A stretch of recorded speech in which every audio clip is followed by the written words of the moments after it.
ఆ రోజు కనుక కాశ్మీరీ పండిట్ల వలసను కనుక ఆపుండగలిగితే, అంటే ఎప్పుడు ఒక అలక్ష్యం, ఇది నా సమస్య కాదు వదిలేస్తే కాశ్మీరీ పండిట్లు అక్కడే ఉంటారు, అక్కడే పుట్టారు, అక్కడే పెరిగారు, వేరే రాష్ట్రాల నుంచి కూడా రాలేదు, అందరూ అక్కడే పుట్టారు, అక్కడే పెరిగారు.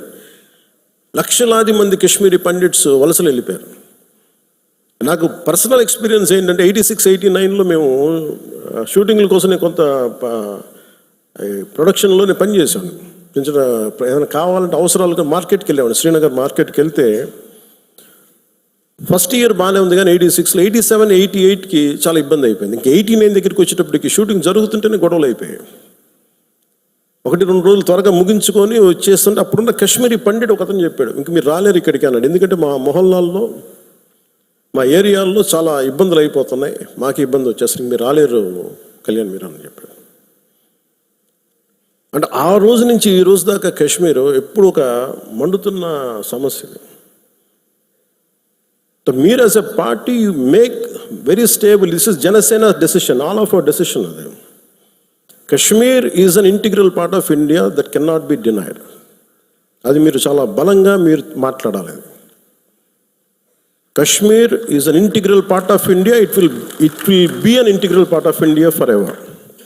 ఎందుకంటే ఎందుకు మాట్లాడుతున్నానంటే, కాశ్మీర్ పేరు కశ్యప మహర్షి మీద వచ్చింది.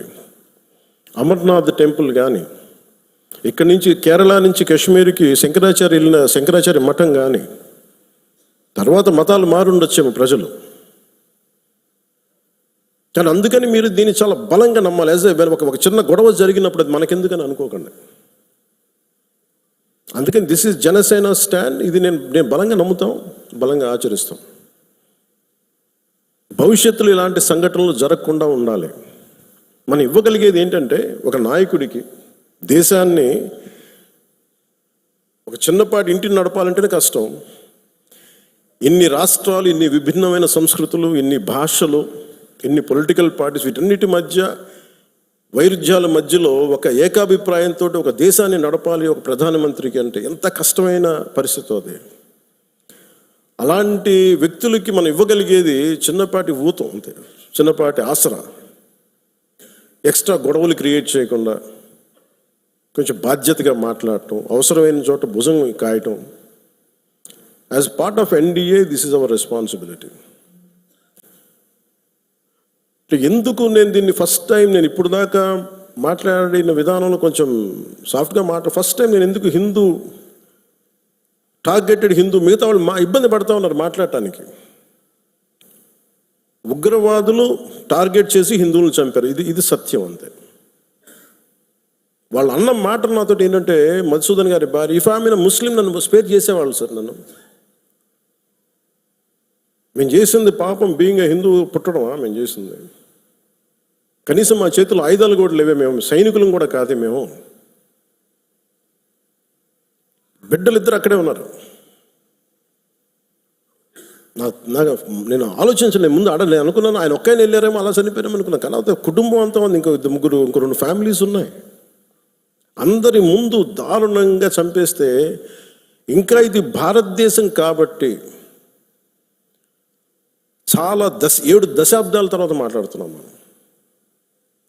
కాశ్మీర్ని 3 సార్లు, మన పాకిస్తాన్ని 3 సార్లు ఓడించాం. సహనం ఎక్కువైపోయింది మన దేశానికి. ఎందుకంటే కంట్రీ, మనుషులే సహనం ఎక్కువ మనకి. ఏదైనా అతి చేస్తే మంచిది కాదు, అతి సహనం కూడా మంచిది కాదు, మితిమీరిన మంచితనం కూడా మంచిది కాదు. ఇష్టారాజ్యంగా వచ్చి కాల్చేసి వెళ్ళిపోతాం అంటే మనం ఎందుకు కామ్గా ఉండాలి? మన జన సైనికుడు చనిపోయిన మన జన సైనికుడు మనలో ఎవరైనా కావచ్చు, అది నేను కావచ్చు, మీరు కావచ్చు, ఎవరైనా కావచ్చు. అది ఎంతమంది ఇక్కడికి వచ్చేసి ఉంటున్నారో మనకు తెలియదు, ఏ ముసుగులో ఉంటున్నారో తెలియదు మనకి. సో మీరు వెళ్ళేటప్పుడు ఇది నిరంతర పహార, eternal vigilance is essential element for democracy.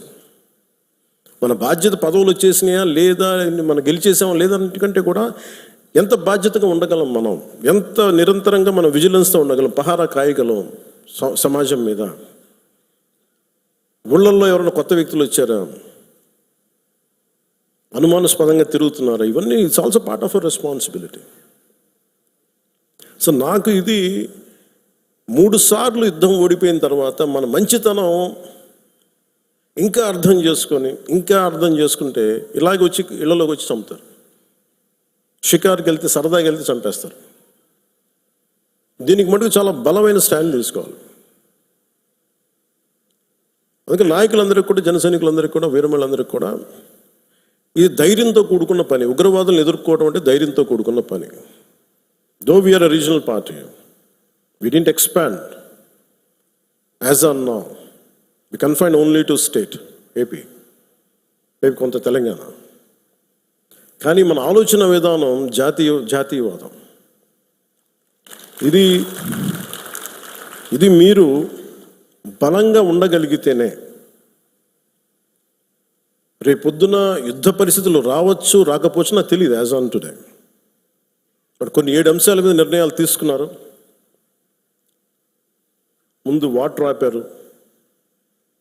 అంటే కొంతమంది మాట్లాడుతారు, కొంతమంది లీడర్స్ ఎంత లౌకికవాదం, ఎంత సెక్యులరిజం అంటే అందరికీ, ఎంత సెక్యులరిజం అయిపోయిందంటే అందరికీ.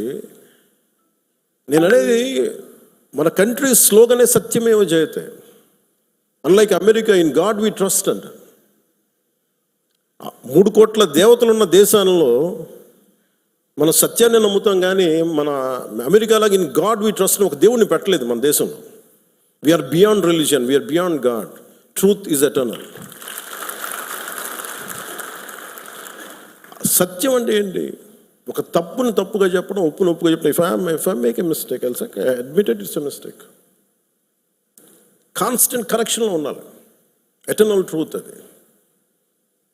అలా కాకుండా ఇంత 26 మంది చనిపోతే మత ప్రాతిపాదికన చంపినా కానీ మన సెక్యులర్ వాదులు, సో కాల్డ్ సూడో సెక్యులరిస్ట్, వాళ్ళు ఏం మాట్లాడుతున్నారు?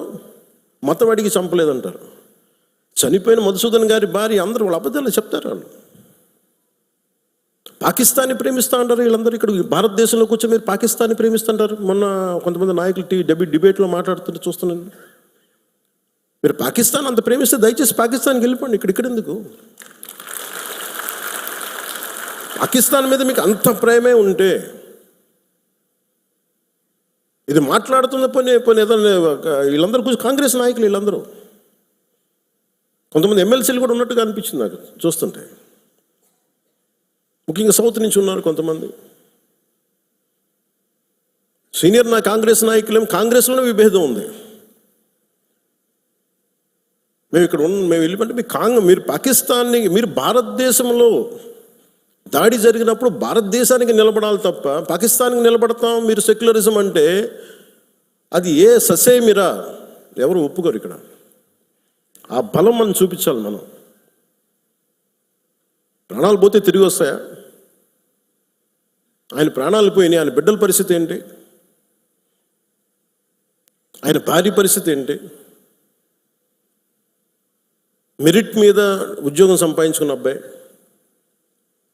ఒకటే కంపెనీలో నిలబడి ఆ మెరిటోరియస్గా ఎదిగినవాడు. ఒకటే మాట ఆయన మా మిస్సెస్ మాట్లాడుతూ ఉన్నారు, మాకు ఏం ఆశలు లేవు సార్, మేము సింపుల్ ఒక చిన్న మిడిల్ క్లాస్ ఫ్యామిలీ. మేము టీవీల్లో కనిపిస్తామని మా కళ్ళలో కూడా ఉన్నాం, కానీ మా దురదృష్టం ఇలా కనిపించాం మేము టీవీల్లోనే. నా భర్త చనిపోయినప్పుడు ఇలా మేము టీవీలో కనిపించి మా బతుకులు బయటకు వచ్చినాయి. నా భర్త చనిపోయాడు, అది చెప్పుకోవాల్సిన దుస్థితి మాకు వచ్చిందని. వెళ్ళినప్పుడు బిగినింగ్లో ఆవిడ నన్ను ఎంత ఒకలాగా ఒక నిష్ఠూరంగా మాట్లాడారంటే బాధపడుతున్నారు. మిమ్మల్ని అనకూడదని మళ్ళీ అన్నారు. మీరందరూ ఇస్తేనే కదా నమ్మకం. ఇది మోదీ గారి ప్రభుత్వం, ఎన్డీఏ ప్రభుత్వాన్ని కదా మేము భరోసాతో కదా మేము వెళ్ళింది.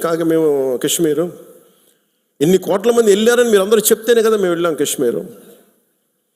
మమ్మల్ని ఇలా పెట్టేశారు ఏంటనేది ఆవిడ మాట్లాడుతుంటే నాలో మొత్తం భారతదేశ ప్రభుత్వాన్ని చూశారు ఆవిడ. నన్ను ఆ తిట్లు నేను తీసుకున్నాను. ఆవిడ సారీ చెప్తున్నారు కానీ నాకు అర్థం లేదమ్మా, మీరు ఎంత తిట్టాలో తిట్టను, ఏం పర్లేదు అన్నాను. మీ కోపం ఎవడో ఒకరి మీద చూపించాలి, మీరు కోపం మా మీద చూపించను పర్లేదన్నా. అని ఇంత దారుణంగా ఉంటుంది. నేను అనేది ఏంటంటే మనం నువ్వు ఏదైనా సరే మత ప్రాతిపాదికన చంపటం ఇది మటుకు అస్సలు ఏమాత్రం సహించలేను.